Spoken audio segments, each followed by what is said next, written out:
네, 앞서 전해드렸듯이 문재인 대통령이 오늘부터 7박 9일 동안 유럽 5개국 순방길에 오릅니다. 북한의 비핵화 의지를 불신하고 있는 국제사회를 설득하기 위한 총력전에 나섰다는 전망이 나오고 있는데요. 네, 북미 간 2차談判이 다가오는 가운데 비핵화 협상에 어떤 영향을 미칠 수 있을지 더 자세히 분석해 보겠습니다. 정대진 아주대 통일연구소 교수 나와 있습니다. 어서 오세요. 네, 안녕하십니까. 네, 문재인 대통령이 이제 오늘부터 유럽 5개국 순방길에 이제 나서게 됩니다. 특히 이 프란치스코 교황을 만나게 되는 점이 눈에 띄고 있는데 그밖에 이번 유럽 순방의 의미부터 좀 짚어주실까요? 이번 유럽 순방에서 이게 나는 당사자다라고 하는 말씀을 아마 메시지를 선포한 게 키워드가 아닐까 싶습니다.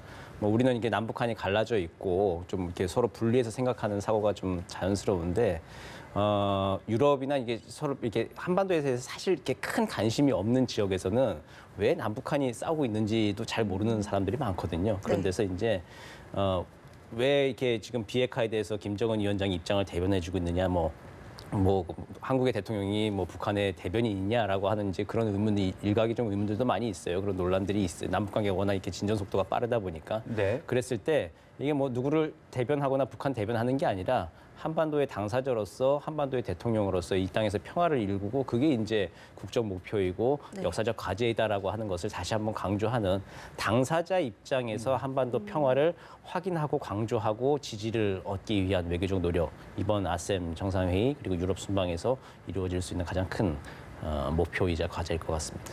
네, 지금 이번 순방에서 가장 관심을 끄는 게 바티칸 방문이 아닐까 싶습니다. 이번에 또 문 대통령이 프란시스코 교황을 만나서 북한의 입장, 한번 방문을 해줬으면 좋겠다라는 입장을 전달할 것으로 알려졌는데 굉장히 긍정적이라고 들었거든요. 실제로 이루어진다면 어떤 영향을 미칠까요? 교황이 가지고 있는 상징적 의미가 크죠. 과거에 1962년도인가요? 그 쿠바 미사일 위기 당시에도 교황이 그 미소 양 정상에게 서신을 보내고 메시지를 보내고 해서 이제 좀 그만하라.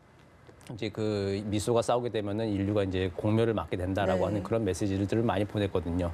그랬을 때 이제 그거 교황의 메시지를 명분 삼아서 미소가 또 싸움을 좀 이렇게 잦아들게 하는 명분도 하나가 좀 작용을 했고요. 그리고 뭐 잘 아시겠지만 뭐 최근에 뭐 이라크 전쟁 할 때도 팔레스타인 아랍 국가들이 일제히 다 교황한테 특사를 보내가지고 미국을 좀 말려달라, 부시 대통령을 좀 말려달라라고 하는 그런 일들도 있었죠. 그래서 그런 이제 그 교황이 움직이게 되면은 그게 실제 뭐 실권을 가진 뭐 정상은 아니지만 상징적 의미가 굉장히 크죠. 그렇기 때문에 교황의 그 움직임, 메시지를 명분 삼아서 또 평화로 가는 길목으로 선회했던 사례들이 좀 있습니다. 그런 점에서 이제 교황이 정치적 상징성을 가지고 있는데 교황이 북한을 이제 방북을 하게 된다라고 하면은 북한이 국제사회의 이제 정상 국가로 이제 나오는데 그만큼 좀 좋은 무대 그림이 펼쳐지는 것이죠. 그런 의미에서 이제 교황도 직접적으로 좀 관심도 많은 편이고 그리고 우리 입장에서도 남북 관계 개선과 뭐 북미 관계 정상화 그리고 북한의 정상 국가를 위해서는 교황의 방북을 통해서 이제 정치적으로 좀 견인을 해나가는 그런 일들이 좀 필요한 것이죠. 네, 실제로 방북이 이루어질 수 있을지 좀 지켜봐야 될 것 같고 또 문재인 대통령이 순방에 바로 앞서서 BBC와 인터뷰를 또 가졌습니다. 여러 가지 얘기들을 했는데 김정은 위원장의 비핵화 의지를 직접 공개를 하기도 했고 특히 이제 종전선언 얘기를 하면서 시기의 문제일 뿐 반드시 될 것으로 믿는다 이렇게 말을 했습니다. 그 부분 어떻게 들으셨습니까? 예, 지금 4.27 판문점 공동선언에서부터 연내 종전선언이라고 하는 것이 명시적으로 딱 규정이 되어 있죠. 우리는 이제 연내한다는 것이 기본 목표인데 그렇기 때문에 지금 벌써 이제 10월로 접어들고 날씨가 이제 추워지고 있어서 조금 이제 좀 조바심이 나죠. 우리 입장에서는 그렇기 때문에 이제 비핵화 의지를 좀 확인하는 것을 다시 한번 이제 대내에 알린 건데 이번에 뭐 영국이 뭐 유럽연합 탈퇴 문제나 뭐 하여튼 뭐 특별한 지금 이번 일정이 없긴 하지만 BBC라고 하는 것이 어쨌든 유럽의 이제 가장 중요한 언론 중에 하나이고 그 대통령이 보통 그 해당 국가에 가기 전에 그 해당 지역에 뭐 좀 가장 공정성 있고 영향력 있는 언론사와 인터뷰를 하게 되면은 그 메시지를 미리 사전 포석을 까는 것을 굉장히 좀 좋은 효과가 있죠. 그렇기 때문에 이제 그런 차원에서 어쨌든 이번 정상회담에 가면서 비핵화 의지, 그러니까 김정은 위원장의 비핵화 의지를 확인하고 그에 대해서 유럽 사회의 지지를 끌어내고 또 남북 관계 개선과 앞으로 비핵화로 가는 길목에 모멘텀을 살려나가기 위한 주변 여건 조성 작전 그런 일환으로 보면 좋을 것 같습니다. 또 이제 인터뷰에서 김정은 위원장을 세 차례 직접 만난 것에 대한 또 평가를 했습니다. 굉장히 솔직하고 겸손한 사람이다라는 이야기를 하면서 또 이번에 평양 주민 앞에서 연설한 부분에 대해서는 사전에 아무런 압박도 없었다라고 강조를 했거든요. 이 부분은 또 어떤 메시지를 담는다고 보면 좋을까요? 김정은 위원장과 이제 속된 말로 요즘 하는 말로 케미가 잘 맞는다고 하는 거죠. 네. 이제 3번 만나면서 아마 좀 그 잘 이루어진 것 같은데요. 뭐 트럼프 대통령이 김정은 위원장과 사랑에 빠졌다 얘기하는데 사실 이제 진짜 사랑에 빠져 있는 건 이제 문재인 대통령과 김정은 위원장이신 것 같아요. 두 분은 이제 아주 확고하게 이제 한 3번 만나면서 정말 이제 함께 가겠다라고 하는 신뢰를 좀 다진 것 같은데, 그런데 이제 문제는 그 정상의 속도를 아직 주변이 좀 못 따라가고 있다는데 좀 문제가 있는 것 같습니다. 아직은 문제가 있는 것 같고요. 지난번에 이제 평양에서의 15만 명 군중을 상대로 한 그 연설이라고 하는 것은 대단히 좀 획기적인 일이죠. 특히 김정은 위원장이 직접 소개를 하고 그리고 메시지에 대한 통제가 없이 15만 명 군중 앞에서 직접 모든 말씀을 하게 했다고 하는 것. 그리고 그 앞에서 이제 했던 얘기가 백두에서 한라까지 핵 위협의 공포기, 핵 전쟁의 공포가 없는 아름다운 터전을 만들어 후손들에게 물려주기로 김정은 위원장과 나는 합의를 했다라고 하는 얘기를 육성을 했거든요. 네. 완전한 비핵화라고 하는 단어를 쓰진 않았지만 이제 그게 이제 비핵화라고 하는 거죠. 북한에서는 핵무기라고 하는 것이 정의의 보검이고 마지막 보검인데 그거를 없애겠다라고 하는 얘기를 남한의 대통령과 우리 이제 김정은 위원장 최고 영도자가 합의를 했다라고 하는 내용 자체가 좀 굉장히 좀 신선한 충격이었을 겁니다. 이제 그런 메시지를 전파할 수 네. 있도록 자리가 마련됐다는 점에서 남북 관계는 그 어느 때보다 굉장히 역사적 관계 반열에 올라서 있다 평가할 수 있을 것 또 같습니다. 선물 받은 풍산개도 좀 소개를 했잖아요. 그만큼 어떤 친밀감의 표현 그렇죠. 이렇게 봐야 되겠죠. 예, 풍산계는 뭐 전에 정상회담 할 때도 선물 네. 받고 이렇게 네. 했는데 어쨌든 양 정상이 그렇게 선물 주고받고 하는 건 좋은 일이죠. 네. 자, 근데 이런 분위기 속에서 미국의 좀 요즘 태도를 좀 또 분석을 해보고 싶은데 그 강경화 외교부 장관의 5.24 해제 조치 발언에 대해서 뭐 승인이라는 표현까지 썼습니다. 또 인도주의적 지원을 목적으로 한 구호단체 북한 방문까지도 불허를 했더라고요. 트럼프 대통령의 속내 어떻게 좀 봐야 되는 겁니까? 미국은 미국이 할 일을 하는 것이고 또 네. 한국이 할 일을 지금 또 하고 있는 것이죠. 그러니까 근데 한미 동맹이 지금 뭐 균열이 있거나 심각한 뭐 이제 위기가 있다는 그런 것이 아니고 조정 단계인 것이죠. 각자 이제 뭐 비핵화라고 하는 거에 대해서 목표는 이제 동일한 목표를 가지고 있는데 어떻게 갈 것이냐에 대해서 좀 각자 갈 길들이 있고 각자 역할들이 좀 있는 겁니다. 있는 거에서 좀 우리는 그 제재에 이제 우리도 이제 완전 제재를 완전히 면제하자 지금 그런 입장들은 아니죠. 네. 그러니까 남북 관계 개선을 위해서 필요한 국면마다 일시적으로 좀 제재를 유예해 주면서 그게 오히려 북한에 대해서 이제 당근과 견인책이 될 수 있도록 하자는 게 이제 우리 정부가 취할 수 있는 전술 중에 하나일 것이고요. 근데 이제 미국은 이제 제재라고 하는 것을 굉장히 강하게 유지하면서 북미 대화에서는 이제 제재를 통해서 북한을 좀 압박하려고 하는 그 전술을 유지하는 것이고 이제 그것을 한미 간에 긴밀하게 공조를 하면서 이제 쭉 나가게 되면 되는 것인데 승인이라고 하는 단어 때문에 좀 문제가 좀 많이 되는 것 같아요. 네. 그 어프로브라고 하는 표현 때문에 그렇죠. 근데 우리가 초등학교, 중학교 때 배울 때 어프로브 하면 승인 이렇게 외워서 좀 그러는데 네. 사실 이게 좀 사전 찾아보면 뭐 그리고 또 일상에 쓰는 얘기 보면은 그 찬성하다, 지지하다 이제 그런 거거든요. 그러니까 미국에서 근데 지지율 할 때 어프로벌 레이트 이렇게 얘기를 하잖아요. 그걸 뭐 승인율 그렇게 번역을 하지 않죠. 우린 지지율이라고 번역을 하죠. 그런 것처럼 뭐 그때 문맥들을 트럼프 대통령이 말씀하신 문맥들을 좀 보면은 뭐 우리가 찬성하지 않는 한, 지지하지 않는 한, 동의하지 않는 한 이제 이렇게 뭐 더 나갈 수는 없을 것이다. 이제 그렇게 해석하는 것이 맞지 않나 저는 그렇게 생각을 합니다.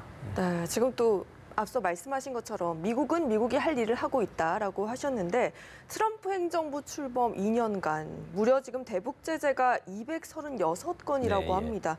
역대 미국 정부가 취한 대북 제재의 절반이 넘는다고 하는데 이를 어떤 한 전략이라고 봐도 좋을까요? 네, 그렇죠. 트럼프 대통령은 제재를 통해서 압박을 하고 네. 그걸 통해서 이제 북한이 비핵화의 길로 이제 나섰다라고 이제 판단을 하고 있는 것이고 놓치지 않고 있는 것이죠.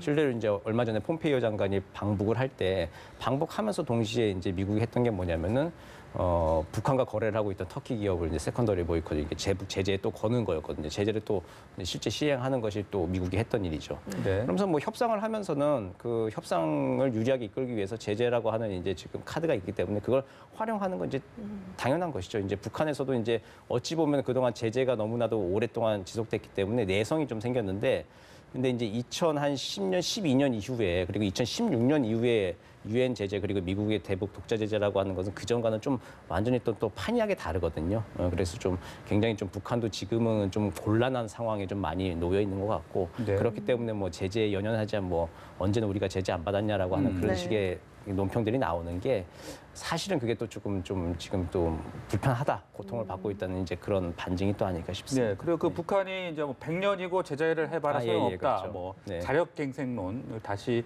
들고 나왔는데 이 북미 정상회담이 곧 열릴 분위기 속에서 좀 기싸움을 펼치고 있다 이렇게 봐도 되는 겁니까? 예, 뭐 좀 이야기를 좀 이어서 더 말씀을 드리면은 네.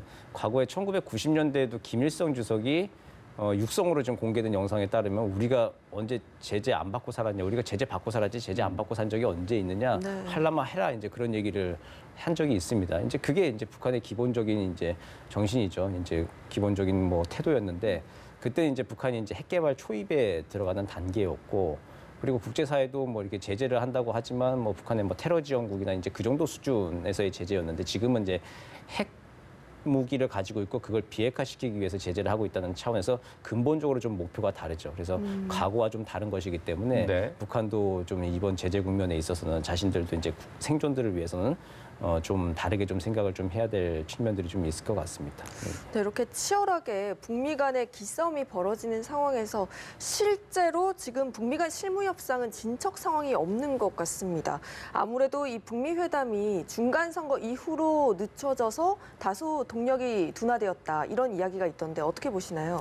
우리 입장에서 보면은 조금 뭐 가속도가 좀 떨어지고 동력이 네. 둔화되는 것처럼 보이겠죠. 그리고 4.27 판문점 정상선언에서 연내 종전 선언을 한다라고 네, 그렇죠. 이제 하는 게 우리 정부 입장이고 하기 때문에 우리 입장에서 보면은 굉장히 좀 속도가 떨어져 있는 거 답답해 보이긴 하지만 사실 잘 생각해 보면 25년간 이제 교착 상태로 이끌어왔던 비핵화 합의에서 지금 새로운 국면 맞은 게 불과 한 5개월, 6개월 정도예요. 이렇게, 네. 이렇게 가속도가 떨어져 있거나 대화 동력이 지금 떨어져 있는 상태는 아니라고 큰 틀에서 봤을 때 판단이 되고요.